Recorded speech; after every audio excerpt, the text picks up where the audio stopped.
যে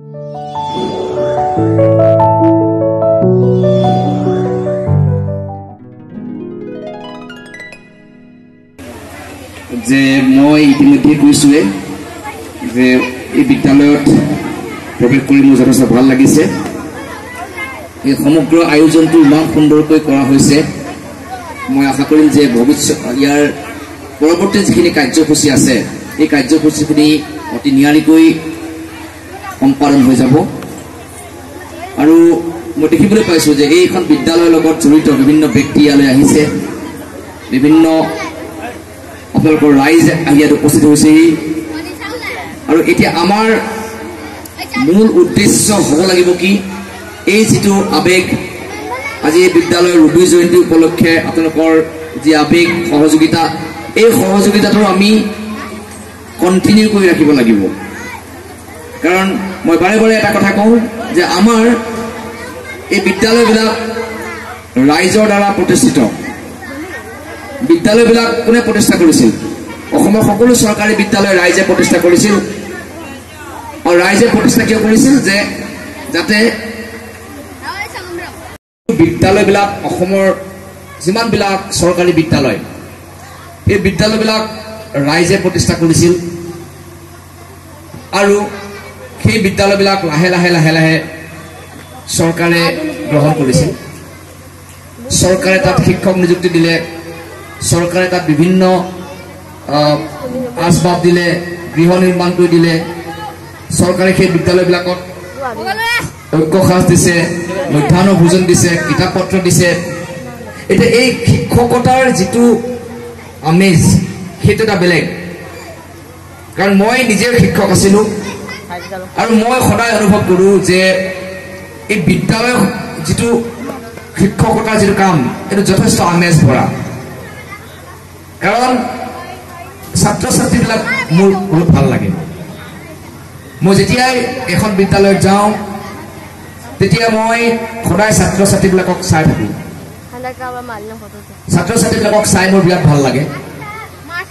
সিহঁতক চাই থাকিলে মোৰ হেঁপাহ নপলায়, সঁচা কথা ক'বলৈ গ'লে মই চাই থাকোঁ। কাৰণ ছাত্ৰ ছাত্ৰীবিলাক কি হয়, ছাত্ৰ ছাত্ৰীবিলাক হৈছে একো একোটা যেন ফুলি উঠা ফুলৰ দৰে। প্ৰত্যেকজন ছাত্ৰ ছাত্ৰীৰ মুখমণ্ডল যেতিয়া আমি চাওঁ তাত কি দেখা পাওঁ? তাত আমি এটা আশাবাদ দেখা পাওঁ, এটা ফ্ৰেছনেছ, যিটো আমি হয়তো আমাৰ মুখমণ্ডল দেখা নাপাওঁ। আমি লাহে লাহে বয়স হৈছে, আমি লাহে লাহে অস্তগামী পুৰুষৰ দৰে। কিন্তু যেতিয়া ছাত্ৰ ছাত্ৰীবিলাক আমি চাওঁ আমাৰ যথেষ্ট ভাল লাগি যায়। সিহঁতৰ মুখমণ্ডলবিলাক চাবচোন কিমান ধুনীয়া লাগে। তেওঁলোকে হাঁহি আছে, ফূৰ্তি আছে, জীৱনটো নতুনকৈ পাইছে। গতিকে এই যিটো এটা ক্লাছৰুমত প্ৰৱেশ কৰাৰ লগে লগে ছাত্ৰ ছাত্ৰীবিলাকৰ মুখমণ্ডলখন দেখাৰ লগে লগেই ইমান ভাল লাগে। সেই যিটো ই এটা আনন্দ, ই এটা বিউটি, এটা সৌন্দৰ্য লুকাই আছে ছাত্ৰ ছাত্ৰীবিলাকৰ মুখমণ্ডলত। গতিকে সেই সৌন্দৰ্যটো উপভোগ কৰিবৰ কাৰণে এটাই উপায় আছে, সেইটো হৈছে কি বিদ্যালয়। আৰু সেই সৌন্দৰ্যটো আপুনি বেলেগত নাপায়, আপুনি বজাৰত নাপায়, আপুনি পথাৰত নাপায়, আপুনি ৰাস্তাত নাপায়। সেই সৌন্দৰ্যটো আপুনি ক'ত পায়? একমাত্ৰ বিদ্যালয়তহে পায়। বিদ্যালয়ত ছাত্ৰ ছাত্ৰীবিলাকে ধুনীয়াকৈ বহে আৰু সিহঁতৰ মুখমণ্ডলবিলাক চাই ইমান ভাল লাগে। সিহঁতৰ প্ৰত্যেকটো আচৰণ, সিহঁতৰ দুষ্টামি, সিহঁতৰ কথা বতৰা, সিহঁতৰ হাঁহি ধেমালি, প্ৰত্যেকটো আপোনালোকে চাবচোন তাত এটা সৌন্দৰ্য লুকাই আছে। আৰু সেই সৌন্দৰ্যটো উপভোগ কৰিব পৰাটো এটা ডাঙৰ কল্পনা, এটা ডাঙৰ এটা সৌভাগ্য। গতিকে সেইকাৰণে মই কওঁ যে এই যিটো প্ৰত্যেকখন চৰকাৰী বিদ্যালয়ৰ ছাত্ৰ ছাত্ৰীবিলাকে হৈছে তাৰ মূল ধন। আৰু এই ছাত্ৰ ছাত্ৰীৰ সংখ্যা যদি ক্ৰমাগতভাৱে কমি যায় বিভিন্ন কাৰণত, তেতিয়াহ'লে চৰকাৰী বিদ্যালয়বিলাক এটা সময়ত আমি বন্ধ কৰি দিব বাধ্য হ'ম। গতিকে এই কাৰণে আমাৰ আজি বিভিন্ন কথা কোৱা হৈছে, অমুক তমুক গাৰ্জেনৰ সহযোগিতা নাই, কিবা নাই। গাৰ্জেনে কি কৰে কি নকৰে সেইটো গুৰুত্বপূৰ্ণ কথা নহয়। মই সদায় শিক্ষকসকলক এটাই কওঁ যে আপুনি বিদ্যালয়ৰ শিক্ষক হিচাপে আপুনি আপোনাৰ কামটো সুন্দৰকৈ কৰি যাওক, যেটা সমাজত এটা বাৰ্তা যায় যে এইখন বিদ্যালয়ত অমুক এজন শিক্ষক আছে বহুত ভাল এই বাৰ্তাটো ডাঙৰ বস্তু সমাজে গম পাব লাগিব যে অমুক বিদ্যালয়ত অমুক এজন শিক্ষক আছে আপুনি ভাল কাম কৰি যাওক এটা সময়ত আপোনাৰ নাম যশ মৰ্যাদা এনেই সমাজত আহি যাবগৈ আপুনি একো কৰিব নালাগে গতিকে আমি এটা কথা সদায় গুৰুত্ব দিব লাগিব শিক্ষকসকলে গুৰুত্ব দিব লাগিব যে আৰু যিমানবিলাক শুভাকাংক্ষী আছে আপোনালোকে আজি যেনেকৈ আহিছে সেই যিটো উদ্যম সেই উদ্যমটো আমি ৰখাব লাগিব আপোনালোকে চাব লাগিব যে আপোনালোকৰ বিদ্যালয়খনত কি হৈছে আজি বিদ্যালয়খনৰ উন্নতি বিদ্যালয়খনৰ উন্নয়ন অকল শিক্ষকসকলে ল'লে নহ'ব অকল SMDC মেম্বাৰসকলে ল'লে নহ'ব এই বিদ্যালয়খনৰ প্ৰগতি বিদ্যালয়খনৰ উন্নয়ন বিদ্যালয়খনৰ বিকাশ এইটো সকলো গাঁও ৰাইজে সকলোৱে লক্ষ্য কৰিব লাগিব কাৰণ এইটো অনুষ্ঠান আপোনালোকে বহুত কষ্ট কৰি গঢ়িছিলে আপোনালোকৰ বিভিন্ন ব্যক্তি ইয়াত জড়িত আছিল যিসকলৰ শ্ৰমদান যিসকলৰ ঐকান্তিকতাৰ ফলত এইটো অনুষ্ঠান গঢ়ি উঠিছিল গতিকে আজি তাৰিখত এই অনুষ্ঠানটো কেনেকৈ চলিছে ইয়াৰ প্ৰকৃততে ক্লাছবিলাক হৈছেনে নাই ইয়াৰ প্ৰকৃততে ছাত্ৰ ছাত্ৰী আহিছেনে নাই ইয়াত কিবা সমস্যা হৈছে নেকি কোনোবা শিক্ষক নাই নেকি এই গোটেইখিনিতে আপোনালোকে ভূমিকা ল'ব লাগিব যদি আজি দেখিছে যে কোনোবা এজন শিক্ষক অহা নাই আপোনালোকে আহি পেলাই নিজেই পঢ়াবি পাঠদান দিয়হি ইয়াত কোনো বাধা নাই আজি প্ৰাক্তন শিক্ষকসকলে আহি পেলাই বিদ্যালয়ত পাঠদান কৰিব পাৰে তাত কোনো বাধা নাই আজি SMDC মেম্বাৰ SMDC প্ৰত্যেকজন মেম্বাৰৰ অধিকাৰ আছে আপুনি আহক আপুনি পাঠদান কৰকহি আপুনি আহি পেলাই বিদ্যালয়খনত অলপ সময় থাককহি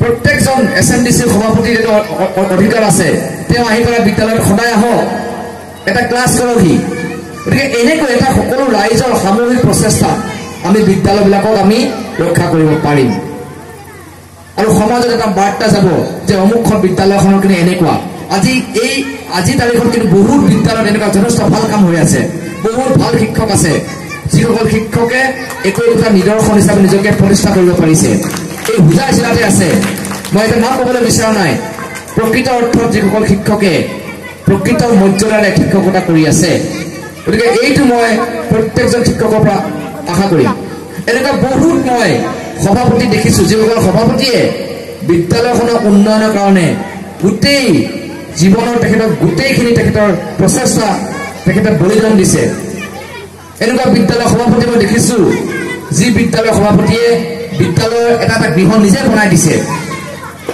গতিকে এই কথাটো আপোনালোকে গুৰুত্ব দিয়ক আপোনালোকৰ উদ্দেশ্য এটাই হ'ব লাগিব আজি এইটো অনুষ্ঠান পাতিছে কালিলৈকে খতম কিন্তু আমাৰ মূল উদ্দেশ্য হ'ব লাগিব কি যে বিদ্যালয়খনক আমি ৰক্ষা কৰিব লাগিব বিদ্যালয়খন ৰক্ষা কেতিয়া হ'ব বিদ্যালয়খন ভালকৈ চম্ভালি কেতিয়া উঠিব যেতিয়া এটা সামূহিক প্ৰচেষ্টা ইয়াত সোমাই পৰিব শিক্ষক অভিভাৱক আৰু ৰাইজ SMDC গোটেই সদস্য সকলোৰে যেতিয়া এটা ঐকান্তিক প্ৰচেষ্টা থাকিব তেতিয়া আমাৰ বিদ্যালয়খন ঠন ধৰি উঠিব গতিকে আপোনালোকৰ পৰা মই এইখিনি আশা কৰিম এইখন বিদ্যালয়ৰ শিক্ষকৰ পৰা মই এইখিনি আশা কৰিম আপোনালোকে শিক্ষকতাৰ বৃত্তিটো এটা জীৱনৰ মহৎ বৃত্তি হিচাপে গণ্য কৰক আপোনালোকে সমস্তখিনি বিদ্যালয়খনৰ উন্নতিৰ কাৰণে আগবঢ়াওক কাৰণ আপোনালোকৰ বেলেগ উপায় নাই আপোনালোকে এই কামটোৱে কৰিব লাগিব আপোনালোকে শিক্ষক হিচাপে নিযুক্তি পাইছে গতিকে আপোনালোকৰ কৰ্ম ধৰ্ম এইটো কৰি আপোনালোকে জীৱনটো অতিবাহিত কৰিব লাগিব গতিকে অন্ততঃ আপোনালোকৰ যিটো কৰ্ম সেই কৰ্মটোত আপোনালোকে গাফিলতি নকৰিব কাৰণ এই গোটেই বস্তুটো আজি লোকভাগ কৰা সময় আহি পৰা নাই কাৰণ তাৰ যিটো এভৰি একশ্যন হৈছে অপজিট ৰিয়েকশ্যন বুলি কোৱা নিচিনা আমি তাৰ ফলটো আমি দেখি আছোঁ আজি যদি কোনোবা বিদ্যালয়ত শিক্ষকে যদি গাফিলতি কৰে সেই বিদ্যালয়খন লাহে লাহে লাহে লাহে এটা সময়ত বন্ধ হ'ব এখন বিদ্যালয় বন্ধ হৈ যোৱা মানে আপোনালোকে কল্পনা কৰক সেইসকল ব্যক্তি আত্মাই কিমান দুখ পাইছিল দুখ পাব যিসকল ব্যক্তিয়ে সেইখন বিদ্যালয় প্ৰতিষ্ঠা কৰিছিল এটা মহা উদ্যমত এখন বিদ্যালয় প্ৰতিষ্ঠা কৰিছিল এখন বিদ্যালয় বন্ধ হৈ যোৱা মানে কি সেইখন বিদ্যালয় আৰু কেতিয়াও তলা নুখুলে আৰু অসমত এনেকুৱা ঘটনা আজিলৈকে ক'তো হোৱা নাই যে এখন বন্ধ হৈ যোৱা বিদ্যালয় পুনৰ মুকলি হৈছে ক'তো হোৱা নাই কিন্তু এখন বিদ্যালয় যি বন্ধ হ'ল এখন হ'লেই সেইখন আৰু মৰি খালিলৈ পৰ্যাপক্ষিত হ'ল গতিকে এখন বিদ্যালয় বন্ধ হোৱা মানে সেইখন বিদ্যালয়ত আৰু ভৱিষ্যতে ছাত্ৰ ছাত্ৰী শিক্ষাৰ পৰা বঞ্চিত হ'ল সেইখন বিদ্যালয়ত ভৱিষ্যতে নিযুক্তি পাব লগা এজন শিক্ষক বঞ্চিত হ'ল ৪-৫জন শিক্ষক বঞ্চিত হ'ল সেইখন বিদ্যালয়ৰ পৰা যিটো বৌদ্ধিক চেতনা গোটেই সমাজখনত বিয়পি পৰে সেইটো নাইকিয়া হয় গতিকে এখন বিদ্যালয় বন্ধ হৈ যোৱা মানে সমগ্ৰ শিক্ষা ব্যৱস্থাৰ কাৰণে এটা ডাঙৰ ক্ষতি সমগ্ৰ সমাজ ব্যৱস্থাৰ কাৰণে এটা মহৎ ক্ষতি আৰু এই মানৱ সম্পদ গঢ়াৰ প্ৰচেষ্টাত এটা মহৎ ক্ষতি গতিকে মই এইটো আশা নকৰিম যে এনেকুৱা কিবা হওক ইয়াতো আৰু এই বিদ্যালয়খনে আপোনালোকৰ সামূহিক প্ৰচেষ্টা জ্ঞানৰ পোহৰ আধ্যাত্মিকতাৰ পোহৰ নৈতিকতাৰ পোহৰ বিলাই যাব তাৰে মই কামনা কৰি মোক এইখন সুযোগ দিয়াৰ বাবে আপোনাক ধন্যবাদ জ্ঞাপন কৰি মোৰ এই ভাষণ ইমানতে সমাপ্ত কৰিছোঁ ধন্যবাদ